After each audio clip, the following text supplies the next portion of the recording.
Welcome to Hot Route Takes. Today we are revealing our top 5 front 7 rankings for the 2023 draft class. But first, we had some big news drop today. Christian, you want to touch on that?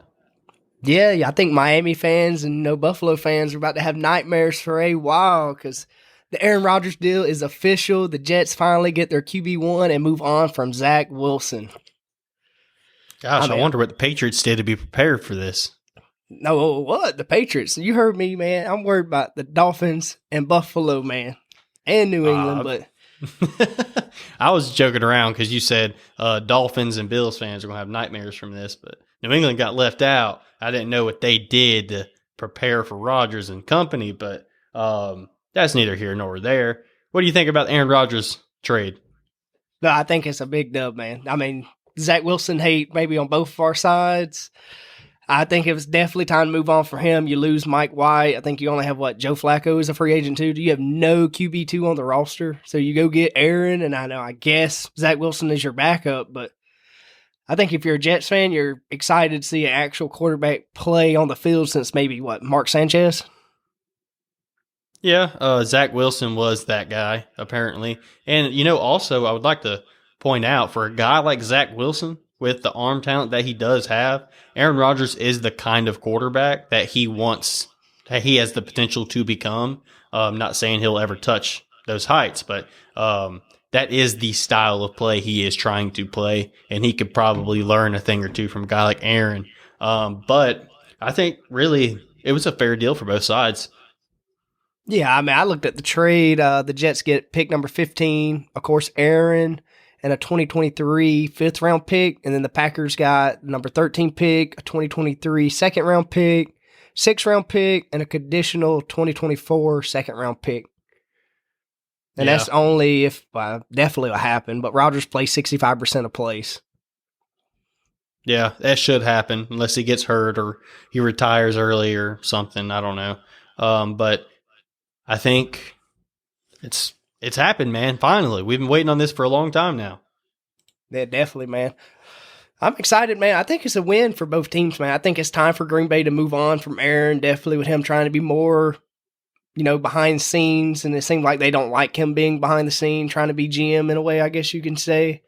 And it's time for them, they spent that second-round pick on Jordan Love. This is his last year of his deal. This is the time you want to see what you actually got there. Yeah, and they will. They'll get their opportunity to see that. And I'm also excited for Jordan Love. I was big on him coming out. I was hoping Miami would draft him. Almost glad that didn't happen now looking back at it. But I'm glad Jordan Love's getting his opportunity to play and finally getting the opportunity to evaluate him at the NFL level. Yeah, I agree, man. I'm just, like I said, excited. And we've kind of seen with the Jets move this whole offseason that this has been their plan all along to get Aaron. Yeah, for sure. Absolutely. And they've done everything they could to make themselves appear more attractive to Aaron with bringing in free agents that he had played with previously and coaches that he had worked with previously and just kind of structuring this thing to fit Aaron and almost backfired on him because they didn't get Aaron. I didn't know what they were going to do, but they don't have to think about that, gladly. I was hoping to see Ryan Tannehill in a Jets uniform. That would have made the season for me. Golly. Would not have made the fucking season for Jets fans.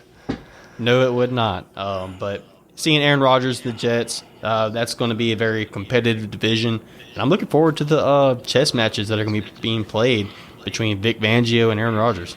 It's going to be fun. Dude, that's going to be a fun division to watch, man, every fucking week, man.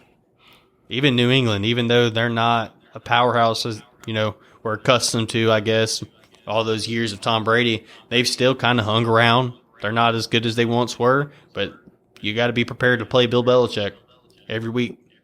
Oh, yeah, definitely the defense, man. I like watching New England just see what kind of defense they line up with. I mean, even Tua, Josh Allen, now Aaron. I'd just be interested to see what Bill Belichick does on defense.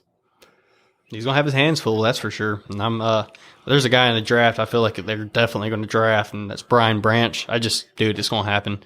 And that's going to suck. But you ready to get into these rankings? Yeah, I'm definitely ready, man. D-line and linebackers. All right. Who you want to lead us off, or you want me to lead us off? It's up to you, man. Since I kind of led, I guess, the rant on Aaron. You can lead us off on the top 5. All right, so my top ranked defensive prospect this upcoming cycle is Jalen Carter. I do believe this is the best pure talent in the whole draft. I think he is just a player that can really just take over games from the interior. He's he's just big. He's athletic. He can move offensive linemen. He's 6'3", 315. That's a big dude, and kind of a player who he reminds me of is Christian Wilkins, but with pass rush. Like, he's just that good. And he's 3 tech, so he'll play on an odd front and clog lanes. You can play gap control with him. He can rush from the interior. He's a little bit raw. He needs to clean up some of his pass rushes and his hand usage, but in general, he plays with good pad level, and he just moves guys, man. He's almost like you can't move him. And easily the top player in the draft, if you ask me. I think it's clearly Jalen Carter. Yeah, no, I agree with that, man. I mean, I'm at number 1 for my, top pick on D-line and linebackers. I mean, the only thing that concerns me with him is, like you kind of hinted on, the 1-year start as a starter. But, I mean, Georgia, just pumping him out, man. So, I mean, you can look at it as a pro and a con because, I mean, now he has these guys that he's looked up to and maybe learned a thing or two from that has went on to the NFL and produce. And I kind of look at the 1-year starter as another way is he don't have maybe that much wear and tear on him. And you can look at it like that as another bright side. And I guess the biggest thing that it kind of might hurt him is, of course, off the field.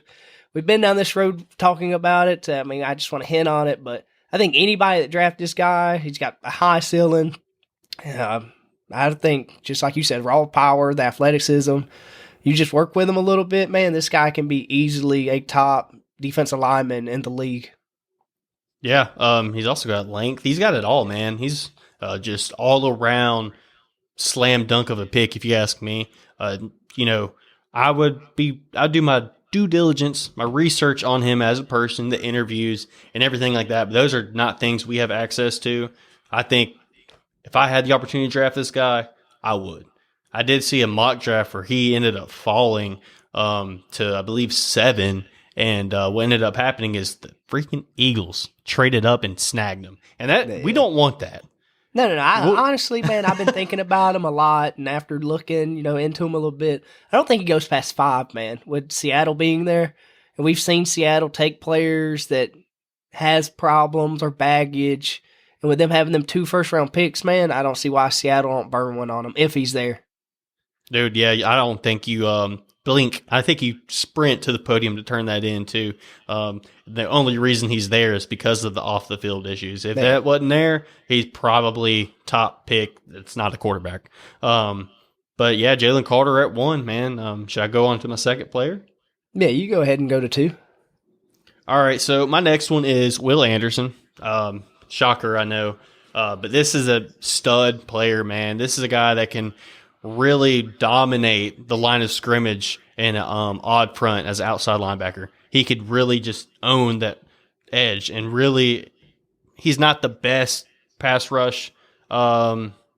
He's, got a lot of sack production throughout his college career, but it's been mostly off stunts, twists, manufacturing those pressures for him, which is all fine and dandy. But the only limiting factor I saw on his profile is he doesn't have a whole lot of pass rush plans to attack offensive tackles and win organically. You kind of have to scheme up pressures for him. But that's not something that will limit him all that much. He has decent length size arms at 34 inches almost, and 6'3.5", 250 pounds. This guy's a solid run defender too. I want that to be known.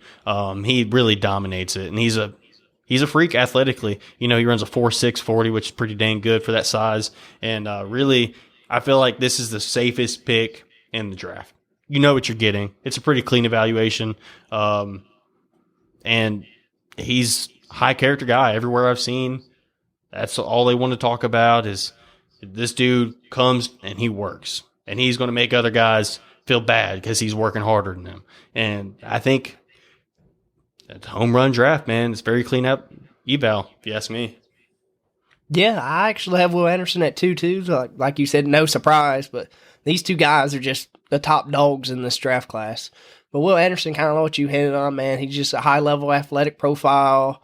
The sack production was there with Alabama. And like you said, I kind of looked around and the same thing you said, just a high character, kind of the opposite that we hear about Jalen Carter, but just a high character. Everybody likes this guy, high motor as a player.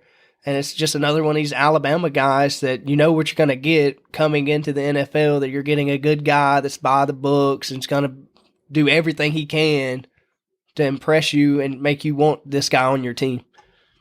Yep. Couldn't agree more. But, yeah, he's a good player. I think he's probably the safest pick in the draft, man. Yeah, safest. I agree with that, man. What kind of maybe like scene fit do you think, man? I was thinking maybe like a 3-4 for him to then you sneak him in. He has to play in 3-4. Yeah, I agree he's too with small that, to play 4-3. He can't. He's just a little small on that end of it. But should I move on to the third ranked player? Yeah, go ahead and move on to your number 3. This guy's not too small for a 4-3 defense, and that's Myles Murphy out of Clemson. And it's a little high for him, but man, I just dug into the tape, and I will say this is a little bit more of a raw player. He's a little bit more of a projection. You're going to get some more high variance because he's only had 1 year of solid production. But like this guy has it all to be one of the top guys in the draft. He's just big, man. He's 6'5", 270 with 34-inch arms, man. And he's long, he's explosive, he's fluid, and he can play on the edge. He can reduce inside if you wanted to reduce from or rush from the interior.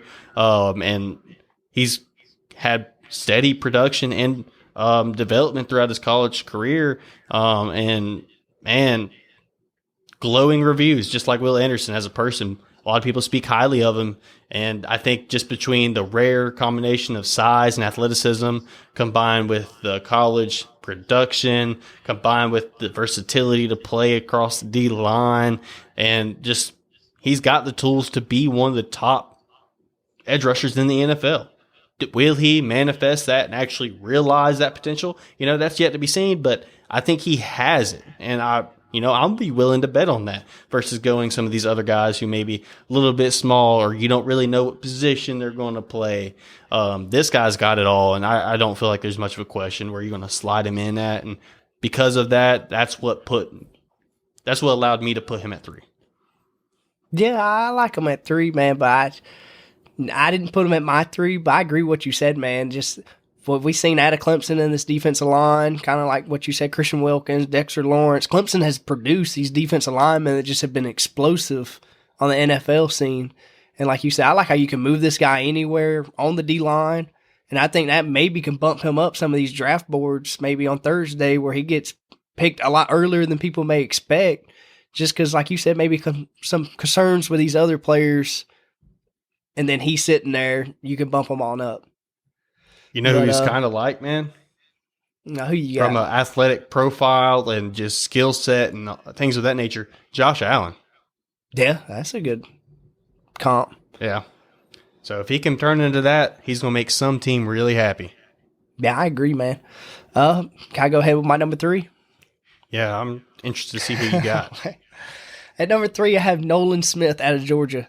Honestly, man, I think if the injury did not happen, man, he's a easily top 10 pick.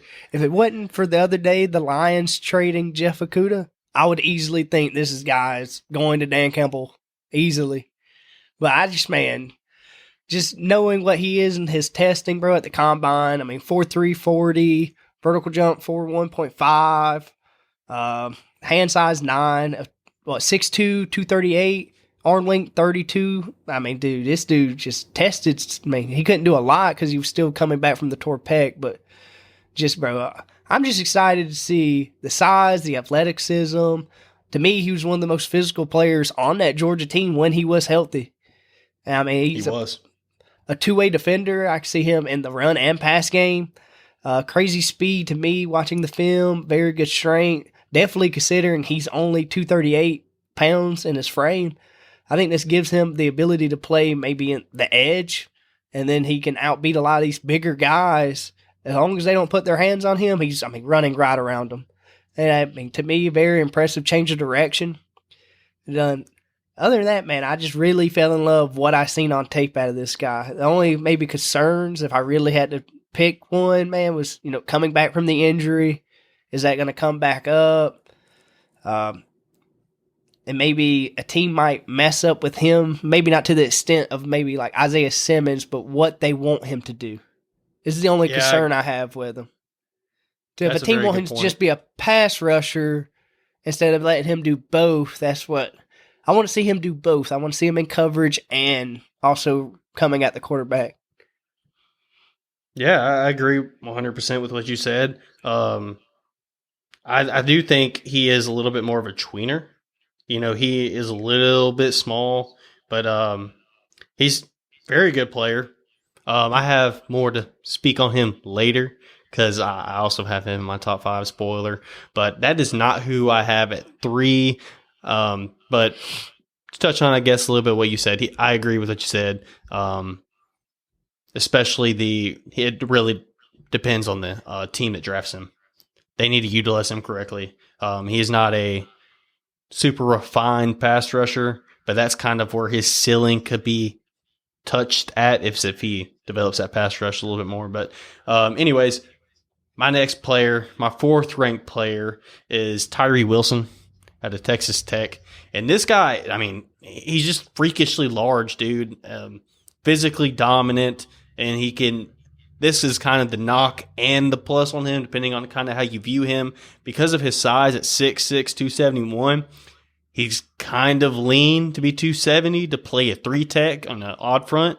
So you might want to beef him up a little bit if you're going to play him on the interior because he's really tall. And 6'6", 270 is kind of slim frame, and he will get out leveraged potentially because he does play a little bit high at times. But man, he would be a beast to rush from the interior. But then you flip that on its head, and him from the outside, does he have enough speed to win from the edge? He's got plenty of length. Dude's got crazy long arms, 35.5-inch arms, and 270 pounds at 6'6". He's actually a very similar profile and athlete profile to Chandler Jones. Very similar. So I was interested in that. And I do think this is a guy that's really going to depend a lot on landing spot as well. Because, like I said, I don't know if he has the speed to rush off the edge with consistency. And I also don't know if he's big enough to play the 3-tech on early downs. But I think whoever drafts him is going to get a pass rusher, man, because this guy can really rush the passer. If I was going to put these guys up, Tyree Wilson, Will Anderson, Jalen Carter, around a pass rushing perspective, Jalen Carter from the interior blows them both out of the water, obviously. But Tyree Wilson, just one-on-one with offensive tackle, he's got more in his bag to beat offensive tackles than Will Anderson does. So, if you're a team that really wants to rush the passer, I think this is a guy that really could do that for you from at a high level from the 3-tech, or if you're in a 4-3 defense from the defensive end position. So I liked Tyree Wilson a lot, man.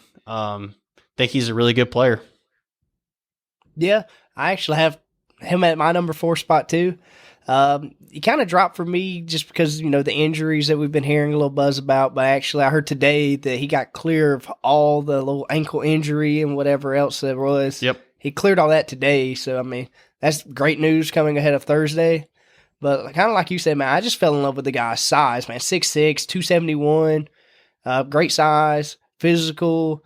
Like you said, position, he could be anywhere on the line. But I think in the NFL at the next level, that might be maybe the biggest thing they might need to figure out, like you said, just where to actually let him be and stay to become a dominant player at the next level.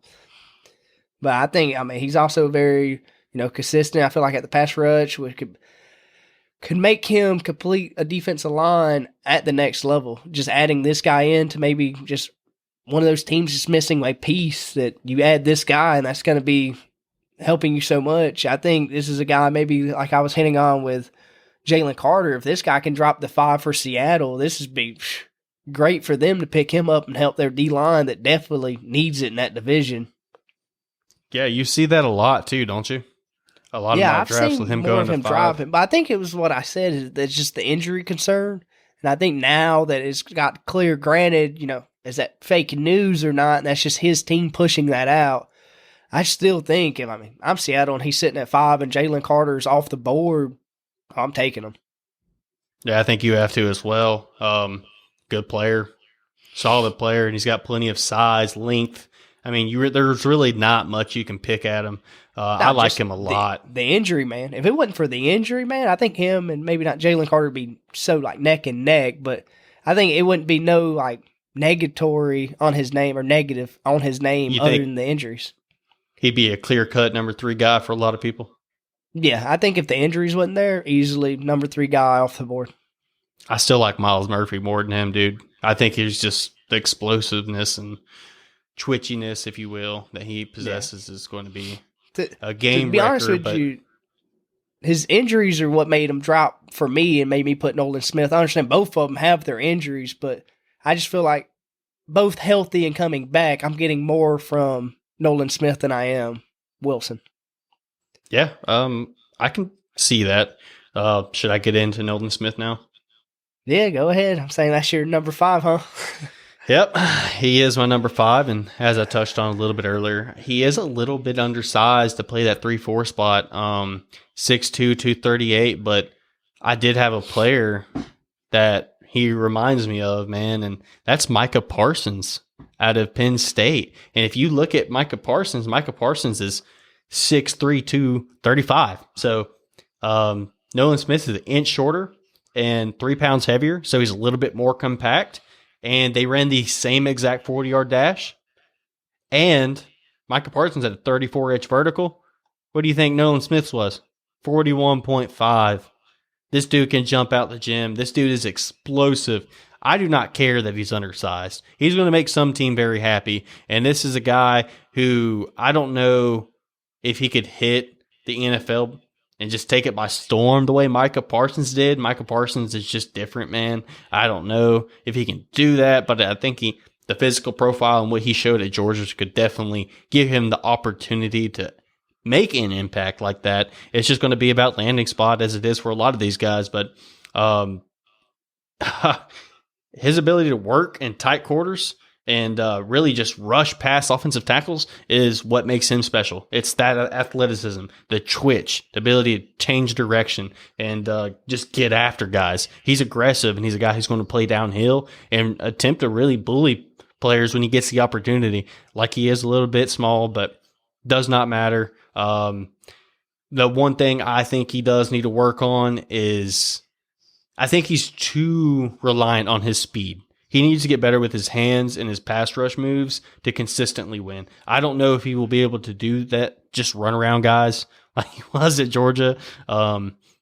He's just going to have to get a little bit better, more refined as a pass rusher. I do think he's a good run defender despite him being undersized. Yeah, I agree, man. I like I said, I like him a lot. I have him at 3. I can understand why you drop him because it's just what you view and what you see more important. But I think this guy's going to be good, man, at the next level. And I think Michael Parsons is a good comparison. I don't know if it'll be that level when he first get into the league, but that's honestly a good place maybe to mark his ceiling on what he could be in the league. Yeah, I agree. I think that's a very similar athletic profile, and we're questioning his size. Is this guy big enough? Well, yeah, we just saw a guy come out a couple years ago that was this size, and we see how that turned out for him. So I just thought it was an interesting parallel between the two, and I wanted to point it out. But you want to go on with your 5th guy? Yeah, at number 5, I actually have maybe a big surprise to a lot of people is Jack Campbell from Iowa. 6'5", weighs 249, arm length 3'1", hand size 10.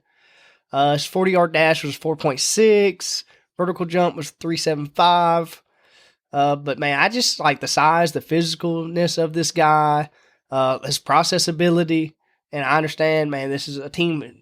A lot of people are gonna knock on that it's Iowa, but this is what people are saying. Just smart. 2022 Buckness Award winner, and to me was Iowa's defensive MVP in 2021 and 2022. I just think this guy easily can come into the league and be a good linebacker for a lot of these teams that are drafting in the first round that need a linebacker. He has good hit power. He had 56 tackles, 1 sack, 2 interceptions, and 1 forced fumble. I mean, what you want to see is, he's got it there. I think the only thing that maybe scares me a little bit is the 4.6, speed for the 40, because in coverage, how much is that going to show? But, dude, other than that, man, I just really fell in love with what you're getting out of this guy. I respect it, and I do think he's a very good player. He's a do-it-all kind of linebacker as well, and he does bring third down value. And I do expect him to be a good linebacker at the next level. I couldn't do it. I couldn't put a linebacker in there just because of positional value and things of that nature, but I respect it, and I can see where you're coming from with that. It couldn't be me. Couldn't be me, but that's why we have different opinions. Yeah, I agree with that. Did you have any guys that just narrowly missed the list? Because I got a couple. Definitely, like the guy you hinted on. Goodness, drawing a blank. Myles Murphy? Yeah, Myles Murphy, man. Honestly, man, I'm not going to lie. Fell in love watching linebacker, in general. And then I got stuck on, Jack Campbell. Looking back, definitely should have added maybe him to my list. This guy, what we both kind of hinted on. At the next level, man, I'm very excited to see what he can bring to the table. Yeah, absolutely. I got a couple guys. I got 4 that I looked into, and I just couldn't put them out there, man. And one, I just want to go ahead and shoot this one down because I saw so many guys have Kalijah Cansey really high on their board. I went and did my own research on him, looked into him, watched a game or two. Dude, he's just too small for this. Yeah, he's I agree. Way too small. I'm talking about length is a concern, weight's a concern, height's a concern. I just can't get on board with this at all. I would not be me to draft him. The appealing side of it is he's freaky athletic. I think he's in the 99th percentile on the 3-cone drill for defensive tackles, which, when you're, 50 pounds lighter than all the other ones, you might be able to move a little bit faster, but he is really explosive. I don't want to take anything like that away from him, and he could be a really dangerous inside pass rusher down the road. I don't know how quickly it's going to be to get to that point, but a lot of people wanted to compare him to Aaron Donald as an undersized D tackle coming out of Pitt, and he's not Aaron Donald. He's not. I saw that on draft boards, and I want to go ahead and shoot that one down. Kalijah Cansey's not it. Another one I had up here is a guy that's been falling down draft boards, but I still like, and that's Brian Breezy from Clemson.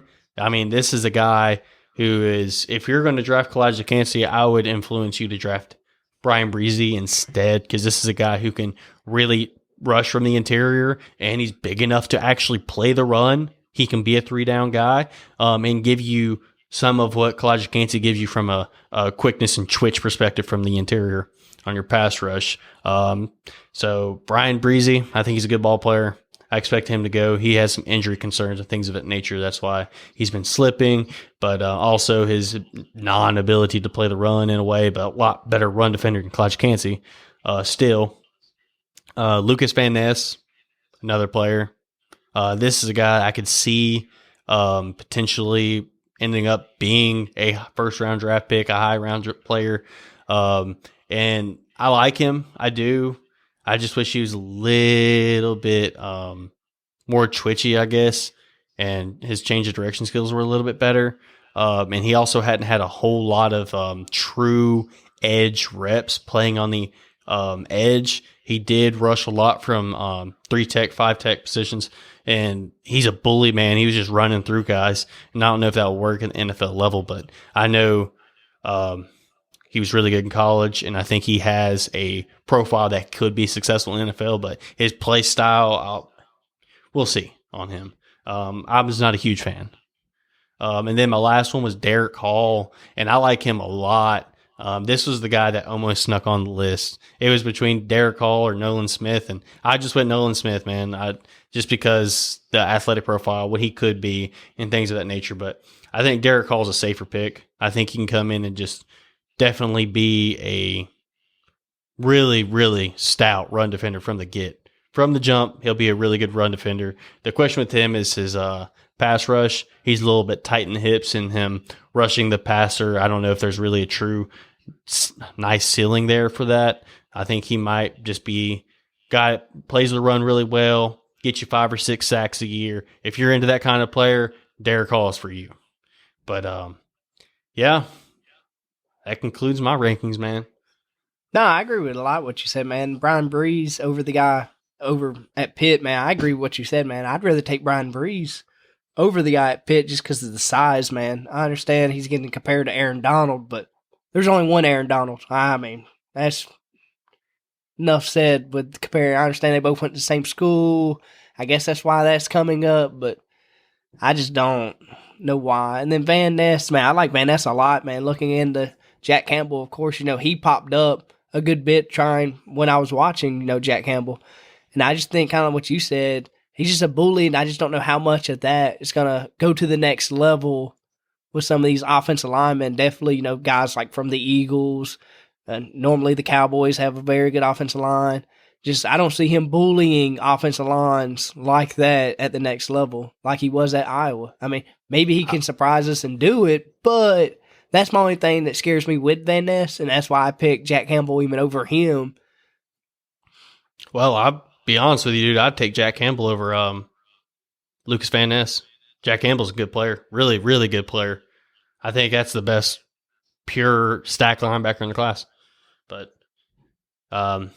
unfortunately, I didn't get stack linebackers into my rankings. I prefer edge players and interior D-line players. But here we are. Anyways, I think that concludes the pod, man. Yeah, I mean, we don't have any announcements that I can think of. I think we're pretty caught up on everything. Just, simple stuff like we appreciate, the people tuning in, hit the subscribe button, find us on TikTok. We read the comments, we interact. I mean, can't wait for the season to start, man. Yeah, Aaron Rodgers, the Jet, Vic Fangio, and co on that defense. Man, it's going to be a movie. But that concludes the pod. I appreciate everyone listening, and come back next time. Peace.